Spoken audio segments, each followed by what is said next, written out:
Kasalukuyang hinihintay ng buong mundo ng NBA kung saan dadalhin ng dating bituin ng Los Angeles Lakers na si LeBron James ang kanyang talento ngayong siya ay naging unrestricted free agent sa ika-4 na pagkakataon sa kanyang napakakinang na karera. Naipaalam na ni James sa Lakers na hindi na siya babalik sa Los Angeles at ilang koponan ang lumitaw bilang mga pangunahing kandidato upang makuha ang kanyang serbisyo para sa susunod na season. Si James ay nasa Akron, Ohio sa halos buong nakaraang linggo na natural na nagdulot ng mga haka-haka na maaaring maganap ang ikatlong yugto ng kanyang paglalaro para sa kanyang hometown team na Cleveland Cavaliers. Noong Sabado, nagbahagi ang tubong Northeast Ohio ng isang mensahe sa Instagram para sa ika-4 ng Hulyo sa kanyang milyon-milyong taga-subaybay. Matagal nang kilala si James sa pakikipagbiruan sa mga tagahanga sa social media, lalo na kapag may umiikot na mga espekulasyon tungkol sa kanyang kinabukasan sa basketball. Noong nakaraang tag-init, ikinainis niya ang maraming tagahanga nang magpahiwatig siya ng posibleng pagre-retiro, ngunit kalaunan ay lumabas na isa lamang pala itong patalastas.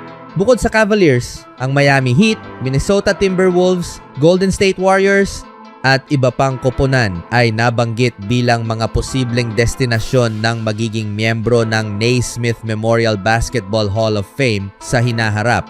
Ang Philadelphia 76ers ay lumitaw rin bilang isa sa mga kandidato matapos ang malaking trade noong nakaraang linggo para sa wing ng Boston Celtics na si Jaylen Brown.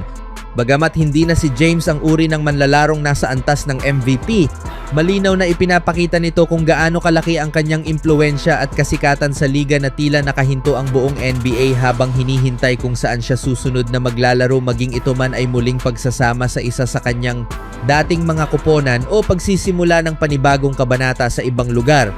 Sa anumang kaso, maaaring lumipas pa ang ilang araw bago malaman ng mga tagahanga ang sagot sa The Decision 4. Samantala, ang Los Angeles Lakers ay hindi pa nagtapos sa pagiging aktibo ngayong off-season, gumawa ng mga hakbang upang mas mapabuti ang kinabukasan nina Luka Doncic at Austin Reeves. Napakahalaga ng free agency ngayong taon para sa prangkisa at sa ngayon ay maayos nila itong napangasiwaan. Nakumpleto na ng Lakers ang dalawang malalaking trade, isa para kay Walker Kessler at isa pa na nagpadala kay DeAndre Ayton sa Washington Wizards. Ngayon, iniulat na inaasahan nilang i-trade o pakawalan sina Dalton Knecht at Jared Vanderbilt. Aktibong iniaalok ng Lakers sina Dalton Knecht at Jared Vanderbilt sa mga trade negotiations. Matapos makakuha ng 2 second-round picks sa trade ni DeAndre Ayton, maaaring pagsamahin ng Los Angeles ang mga asset na iyon sa isang trade para agad makakuha ng isang starting caliber wing, isinulat ng NBA reporter na si Evan Sidery. Patuloy ding sinusuri ng Lakers ang mga option sa free agency ngayong tag-init. Isa sa mga pangalan na lumitaw bilang seryosong target ay ang NBA champion na si Jonathan Kuminga at iniulat na pursigido ang Los Angeles na makuha siya.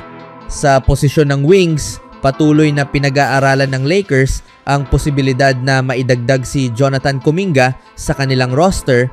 Marami ring ibang koponan ang interesado kay Kuminga, ngunit ang unrestricted free agent forward ay isa sa pinakamataas na prioridad ng Lakers, isinulat ni Kobe Price ng The California Post. Naglaro si Kuminga noong nakaraang season para sa Atlanta Hawks matapos siyang matrade mula sa Golden State Warriors. May team option siya para sa darating na season, ngunit pinili ng Hawks na hindi ito gamitin. Hindi gagamitin ng Atlanta Hawks ang 24.3 milyong team option ni Jonathan Kuminga, kaya siya ay magiging free agent.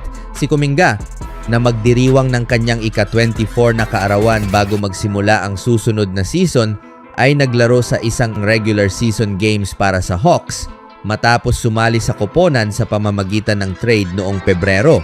Nag-average siya ng 12.3 points at 5.3 rebounds sa loob ng 22.1 minutes bawat laro ayon sa ESPN. Sa kasalukuyan, tila malinaw ang plano ng Lakers. Aktibo nilang pinakikinggan ang mga alok para kay Knecht habang sabay na sinusubukang makabuo ng kasunduan upang madala si Kuminga sa Los Angeles. Noong nakaraang season, kumita si Kuminga ng 23 milyon sa unang taon ng kanyang kontrata.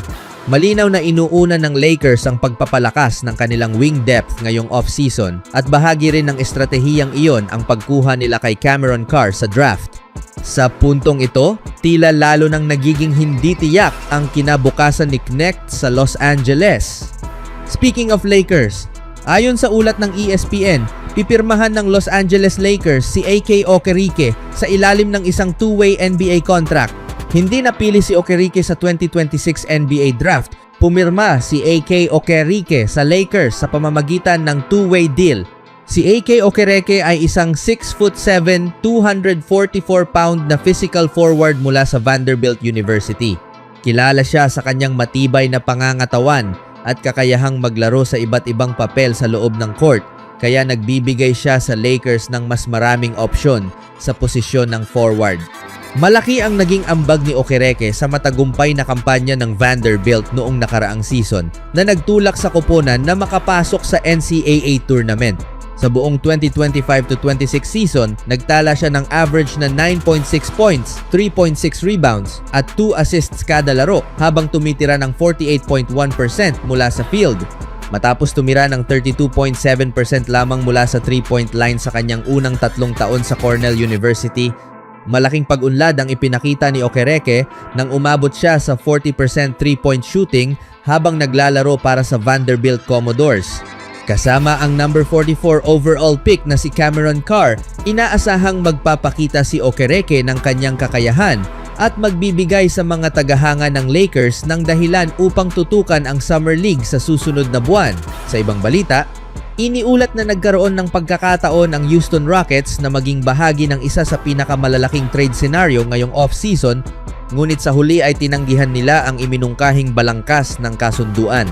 Tinalakay ng Rockets, Boston Celtics at Detroit Pistons ang isang malaking 3-team trade na magpapadala kay Kevin Durant sa Pistons, kay Alperen Sengun sa Celtics at kay Jaylen Brown sa Rockets. Iniulat din na kabilang sa usapan ang iba't ibang draft picks, ngunit tuluyang pinigilan ng Rockets ang trade dahil hindi nila nagustuhan ang uri ng package na kanilang matatanggap. Ano ang matatanggap ng bawat koponan? Sa ilalim ng pinag-uusapang balangkas ng trade, makukuha sana ng Pistons si Kevin Durant bilang veteranong superstar na makakasama ng kanilang batang core. Ayon sa ulat, interesado rin si Durant na makalaro kasama si Cade Cunningham. Samantala, matatanggap sana ng Celtics si Alperen Sengun na magbibigay sa kanila ng isang batang sentro na maaaring maging pangunahing sandigan ng kanilang opensa.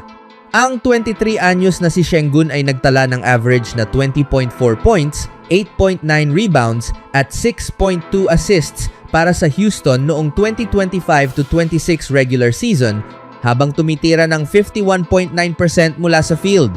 Ang Rockets naman ay makakakuha sana kay Jaylen Brown na nanggaling sa isang napakahusay na individual na season kasama ang Celtics. Noong 2025-26, nag-average si Brown ng 28.7 points, 6.9 rebounds at 5.1 assists habang tumitira ng 47.7% mula sa field. Sa off-season na ito, ang kandidatong MVP ay nauwi sa paglalaro para sa Philadelphia 76ers